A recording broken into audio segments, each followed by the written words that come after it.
You don't have a type, you have a pattern running. What if I tell you that the chemistry that you feel towards a potential partner is not really a coincidence? It is a chemistry that has been created by your subconscious, which is looking for familiarity. We are all looking for this ideal partner, that partner that really moves us, that partner that really lights the fire in us, that partner where we feel chemistry with. We all long for such connection. But what we forget is that a lot of the times, those connections are purely made by a recognition of our nervous system.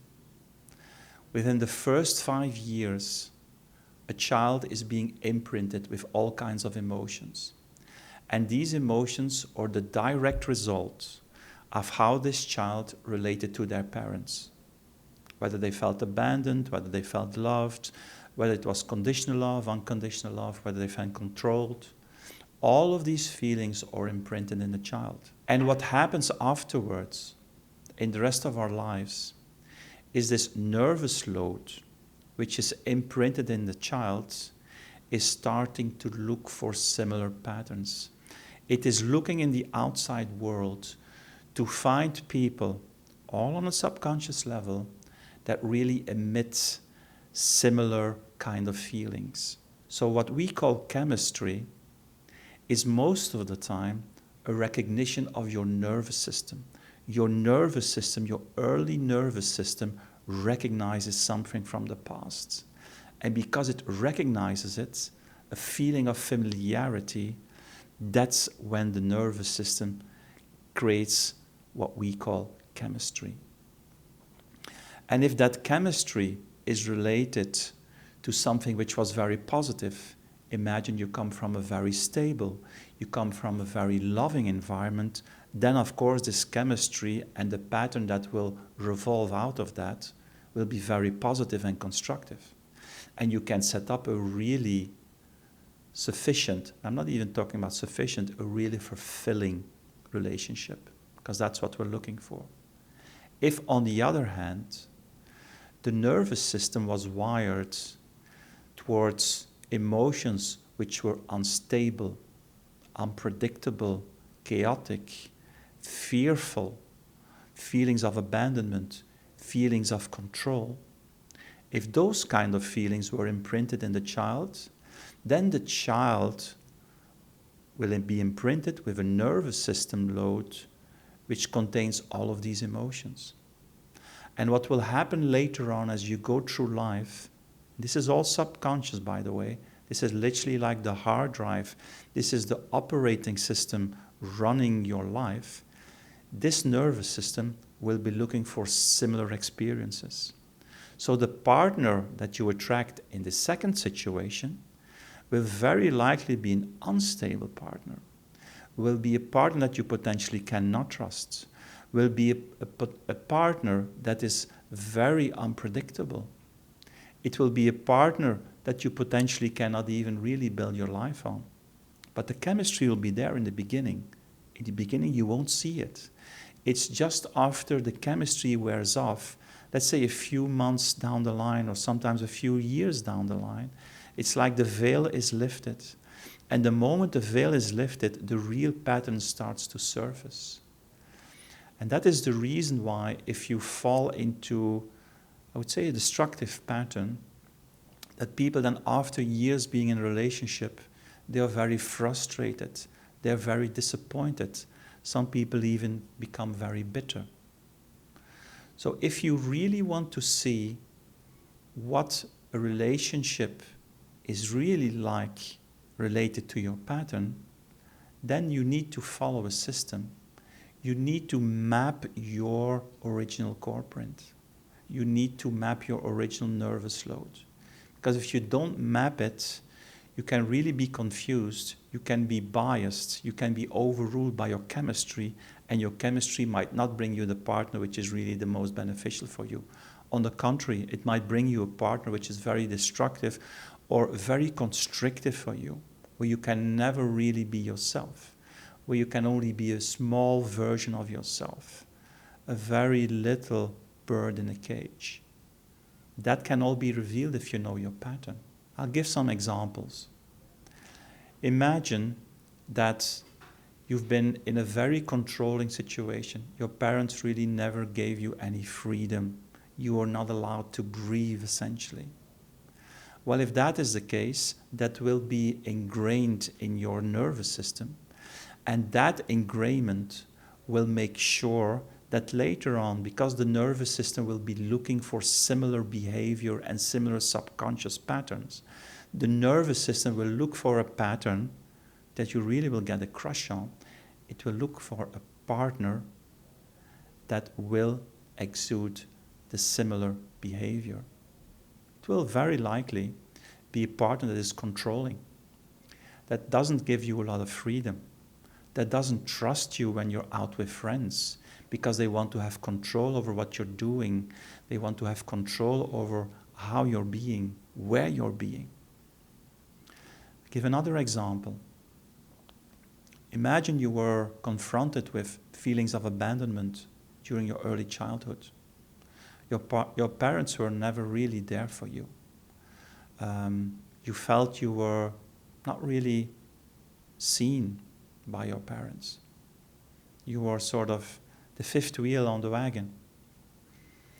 If that is a pattern, or that is a situation that was playing out when you were a young child between 0 to 5, very likely later on in life, when you choose your partners, you will experience something similar.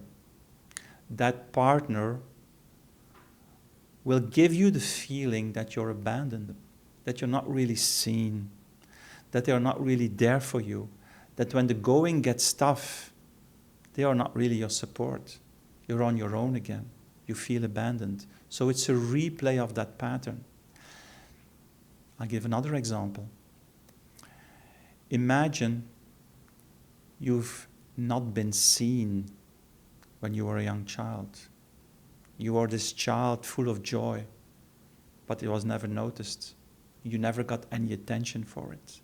You never got any recognition for your joy of life. Well, that is a feeling, that is a sadness that will be ingrained in your nervous system as a child. And later on, as you go through life and you're looking for your partner, again, your nervous system load, your CorePrint as I call it, will look for similar partners, all subconsciously, which will recreate that same kind of feeling. So you're always replaying the same kind of pattern that you were getting as a young child. Except, of course, if you change that nervous load. But that takes a different set of tools and takes a different approach and takes quite some work to get it cleared, but it can be cleared. And what is the beauty of patterns? Well, we can say it's a beauty, but it can also have an ugly side, of course.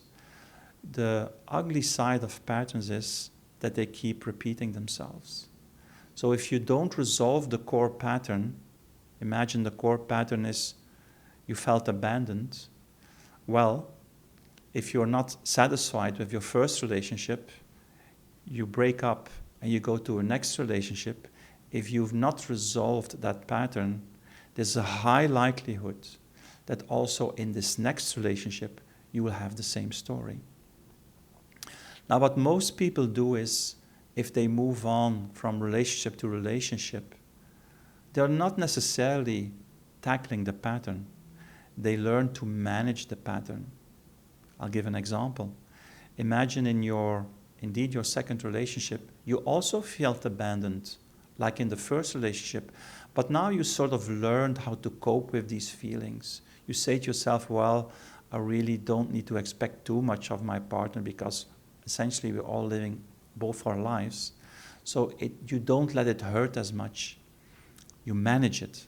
But that doesn't mean the pattern is not there. So you keep attracting the same kind of people, the same kind of similar situations, but you just learn to manage it. While to really sort it out and to really cure it and to really heal it at the core, you need to change the nervous system pattern. You need to change the nervous system load. And the moment you really change that nervous system load, that is the moment where the patterns change. And that is the moment where you can really set yourself up for very fulfilling relationships. So the core is this. You can either go through life the hard way, which means you learn your patterns as you go on. Sometimes it can take you 10 years, 20 years, perhaps a whole lifetime to discover your patterns. And then by the end of your 50s or 60s, well, you finally know what your patterns and you try to manage it. But there is, on the other hand, also a shortcut. You can cut, or you can hack your life, so to speak, by already knowing up front, much earlier in your life, already at the age of 18, or at the age of 30, or at the age of 40. You can already know what your patterns are. And the moment you know these patterns, you already can define whether they are beneficial or not. If they're beneficial, great, continue as you're doing. If they are not beneficial, then you need to rectify them. So mapping these patterns and rectifying them, that is really something that will set you up for the best version of your life and to really create a fulfilling relationship. And that can be done with a system. The system is called CorePrint. I developed it over more than 3 years' time in the background of being an executive business coach. And it really gives you the shortcut that you're looking for, a way out of disappointment. If you want to fly like an eagle. That's how you can do it, because that's where you belong.